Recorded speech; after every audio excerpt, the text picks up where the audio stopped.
Dear student, due to coronavirus, school started online classes for your study. So you can subscribe Golden Flower Palia YouTube channel, like and press the bell icon. So children, we are again concluding the chapter in the part 2, Political Science, class 9, chapter number 1, what is democracy, why democracy.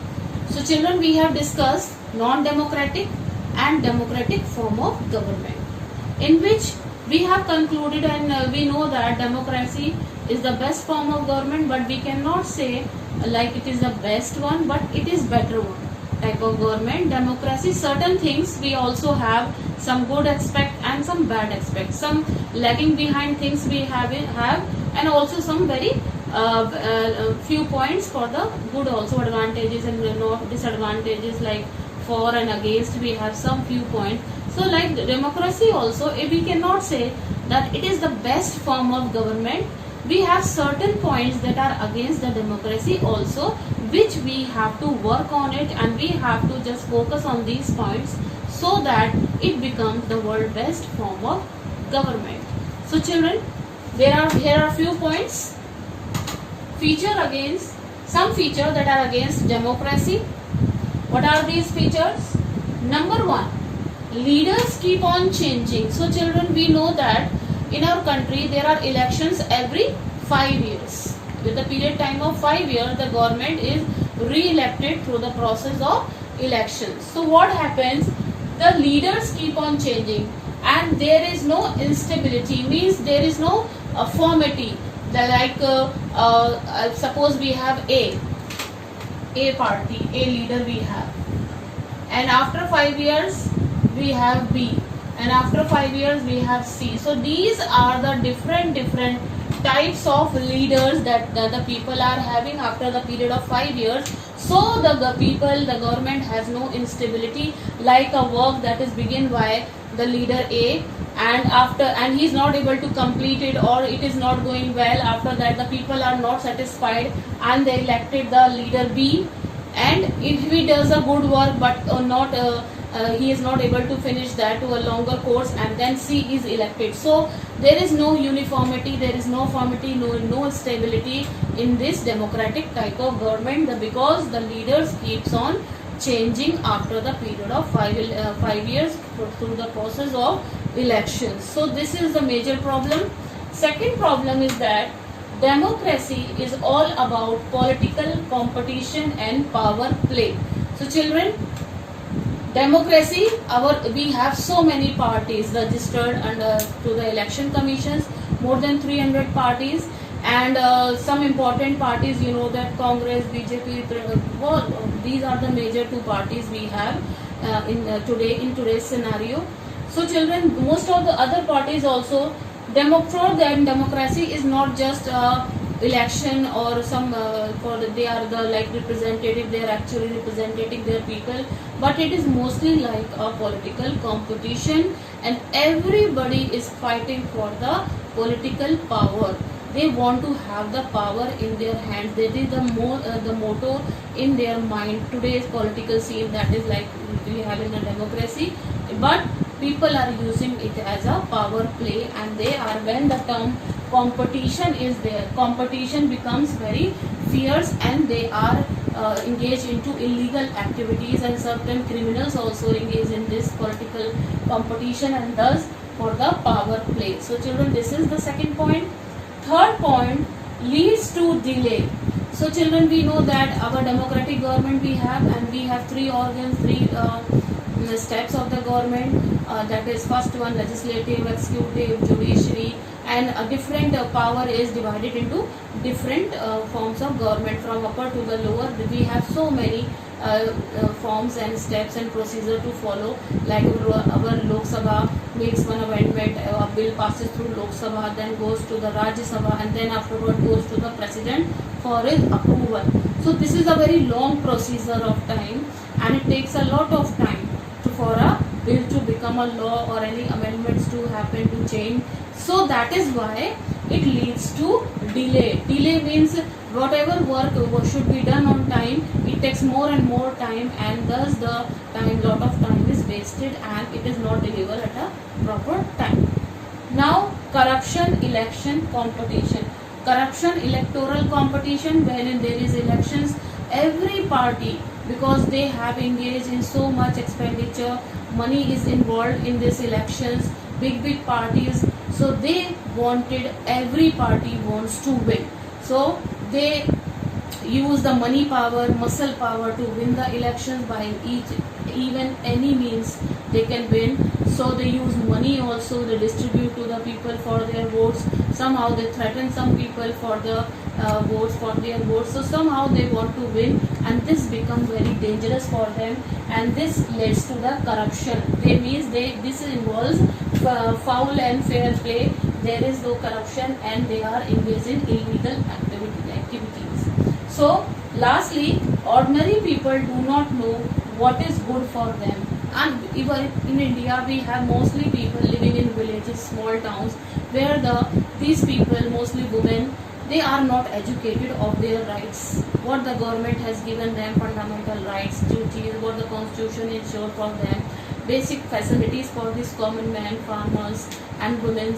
So they are not aware, because they are not educated. They are not aware of the modern world, what is happening around them. They just get attracted by the money or the liquors, or they are threatened for their vote, and they give their votes without thinking of the actual thing, what their vote has any value. So these people are not aware of their rights and their whatever the facilities the government has given them, and they, without thinking about who is good, who is bad, what is good for our country, they cast their vote, they give their vote for there's some things. Now, this democratic government is basically a vote bank. People of the lower and the people living in the villages, women, and these are their vote banks of the political parties, and they are the vote banks of these leaders. These leaders basically during the election time, they give so much importance to these poor people, and they visit to their homes. They are organizing big meetings and parties and lectures they are giving. But after winning the elections, these people are neglected. The poor and people, illiterate people are never been seen again. Then this is the unfair means of election. Means all these points they reflect to the unfair means of elections, because elections is the most important point of the democracy. Free and fair election should be there, but these are points they conclude to the unfair means of election. So children, I have given you the features against the democracy. What are the things that go against the democracy? And please go through these points so that you can understand. You can go through these points. There are 5 points I have given you that are not going with the democracy. That are the some points that we are lagging behind. So children, we have discussed the points that were against democracy. So what were we discussed? That it was like power play, criminals were involved, it was like a competition, the people were used as a vote bank, and all that was not a free and fair type of elections were there. Now there are certain points that are in favor of the government and democratic form of government. So what are these features? I will tell you. Features for democracy. Number 1, a democratic government is better government because it is more accountable. Accountable means that we can depend on.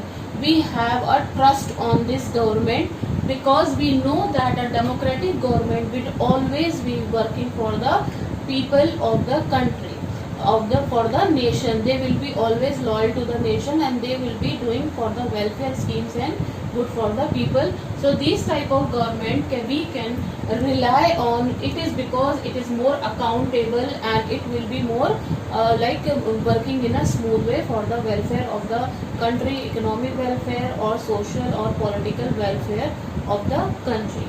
Second point is improves quality of decision making. It means that government is divided into certain positions and powers are divided into several procedures and steps. So whatever the decision is taken for the country, for the people, it is going from stages to stages, from different officials and leaders and parties and your Lok Sabha, Rajya Sabha, and to president, prime minister. so that there is no room for mistakes and it is done for the welfare for the entire community, not for a specific community or religion but for the entire nation. Okay, then method to deal with difference and conflicts. We in India we have so many elections, so many religions, caste, creed, sex. We have so much ununiformity. So regarding this, the Indian democracy is facing so many challenges day by day, because in our country there are so many languages, so many religion, caste and creed. So to find a solution for it, a democratic type of government is ideal. It has the methods to deal with difference and conflicts that are our nation is facing, because religion is a very big problem of our country, and people are still get evoked on there when their sentiments, religion, caste is raised questions upon. Now next point is dignity of citizen. Dignity of citizen means everyone is equal in the eyes of the law and the constitution. The constitution have emphasized and they have made clear that a citizen, a common people is equal important to the other people of our country, and they are given proper dignity, respect and status in the society. There is no class system, upper or the lower. Whatever work you want to do, wherever you want to move freely, you are free to do that. And the dignity, and no one can just raise a question over the dignity or take the dignity from other person, and no class system is there. Everybody is equal in the eyes of the Constitution of India. Now allows to correct its own mistakes. So our constitution and the set of rules and regulation, you know that what is constitution? It is a set of rules and regulation by which our country is governed. So it has certain laws and amendments. So but our constitution is not very rigid. Rigid means very hard. It is very flexible. Flexible means easy to change, easy to make changes. So our democratic type of government, it allows the leaders, political leaders, to correct their mistake if there is some changes needed certain places or some mistakes are there. They can just overcome their mistakes or make changes in the proper way in the constitution or in the way of governing the country. So it gives a room for the mistakes to be corrected. Now the second last point, separation of power. So I have told you the power is separated into three categories, three organs of the government. We have legislative, and then executive, and then we have judiciary. Legislative makes law, executive just make that law, how to work on that law by the people, and judiciary, it is like courts and police by which our country is governed, like all the people are protected. Okay, so this one is in three parts the power is divided, and further more officials and officers are there, so that the power is divided into proper manner. So power basically is not in a single man's hand. Then equality before the law. It means the laws that are ensured in a democratic form of government, all the laws are that make every person of any caste, religion, sex or community, they are equal in the eyes of the constitution or the democratic type of government. Everybody is equally given the rights, the right to vote and to elect their representative. And also fundamental rights means the human rights, whatever the human right that are important for the any person to have expression, freedom of expression, freedom to speak, freedom to form association, freedom to move freely. All these certain 6 fundamental rights are there. So they are given by the democratic form of government to every citizen of the country. So I hope that you have understood these 6-7 points I have given you in favor of the democracy. Against I have also given you, and in favor also given you. So there are more points that are in favor of the democratic government, and future that points we are lagging behind, that can be accomplished in the later coming years, or a new form of government that have all the points, that are no negative points, that can be attained in the future.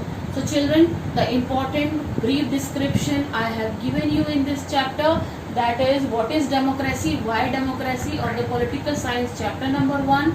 and the important points like what is non-democratic and democratic form of government I have explained you with the help of the examples. Then the features of the democracy, then the feature against and the feature in favor of the democracy. Everything I have explained you. Now I will give you some questions to do. So children, the description of the chapter Political Science, chapter number 1, what is democracy, why democracy, is over. I have described the various important features and points and examples so that you can understood properly. So children, now at the end of this chapter I am giving you 5 questions, short questions, and I would like that you should answer it and write them in your fair copy with the other textual questions also. So these are also important, and this is the assignment I am giving you so that I may be knowing how well you have understood this chapter, because remembering this important point is very good. Okay. So the first question, what is non-democratic and democratic type of government? So you have to differentiate between democratic and non-democratic form of government, and very in a short manner, brief manner, you have to just tell the difference, what is the basic difference between the two type of government. Now second question, give few examples of non-democratic form of government. So you have to give in video I have given you few examples what are the different types of non-democratic government, that you have to just write down what are the names of the non-democratic government. Okay. Third question, what are the features that are against democracy? In this video I have given you some features that are going against the democratic type of government, that you have to tell me, that you have to write in a very short points what are the things that are against the democratic type of government. The next question is, what are the features that are in favor of the democracy? So what are the features that are in the that are in favor of the democracy? What are the things that are good in democracy? What are the good points that you have to tell? Last question is, what is the importance of democracy? What is the important? What are the good features of the democracy? Why it is called the world's good best government type in the world? Why democracy is referred to as? So you have to tell why it is important, what it is, in a very short and brief manner. So children, all the best for this assignment. I will be back with a new chapter. For that time, you just go through this channel, this video and the chapter also, and try to do this assignment. Thank you. Do self-study at home and stay home, save lives. Thank you very much.